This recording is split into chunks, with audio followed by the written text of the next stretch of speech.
Hey, what's going on, guys? Mike here. I'm sweating profusely in this sweat tent and I haven't even turned it on. It's a beautiful day here in Heber City, Utah. Look at that view, guys.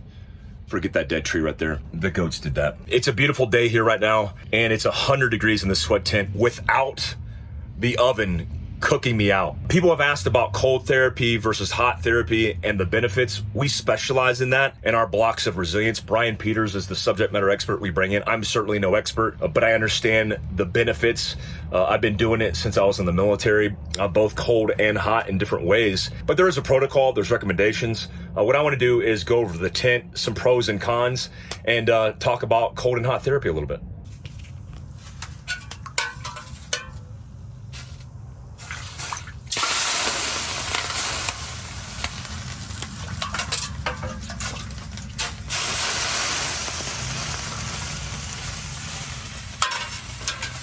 All right, guys, first thing first, it's a pop-up tent.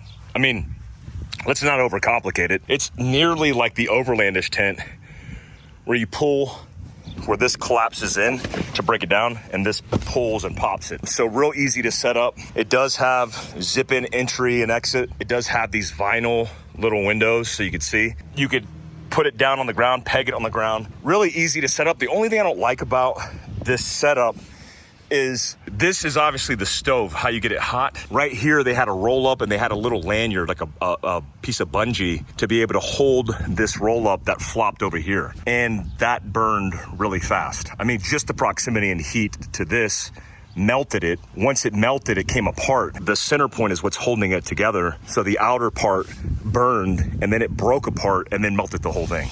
And so I just cut it off right here. You can see where I cut it. Not a big deal, but I don't know why they did that. I assume because this is removable, you could do a different setup here. I just think it's like silly to have a roll up, especially on the top side where it's likely going to hang down because of gravity. And then it's just going to get burned up by the chimney.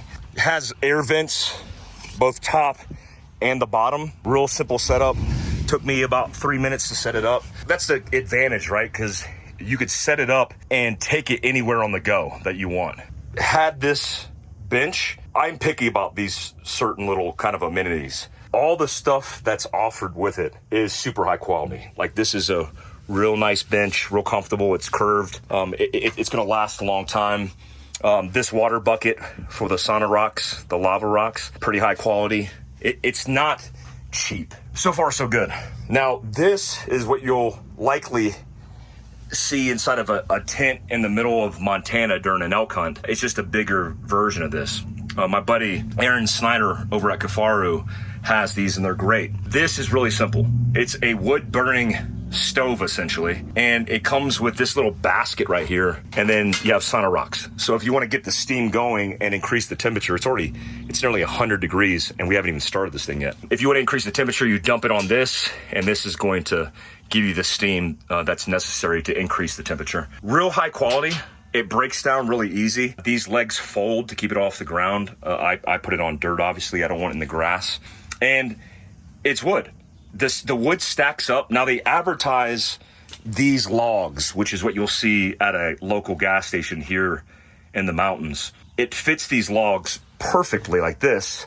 The problem is getting them jammed up in there. So you got to be real crafty on how you stack it.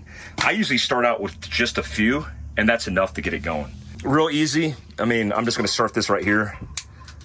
We're at 6,000 feet, so starting a fire at 6,000 feet is a little bit different, but no big deal. We'll get it started and we'll see the temperature swing. It's almost 100 degrees right now, and I'll come back on once we get it up. All right, so as you can see, it's burning. It's been on for about 45 minutes. I would recommend always having a garden hose near this thing because it's a burning stove.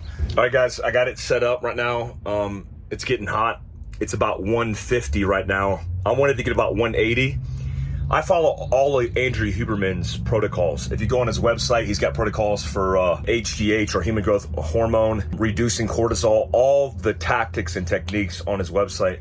I do the 20 to 30 minutes 5 times a week. The recommendation is a minimum of 3 to 7 times a week, a total of an hour.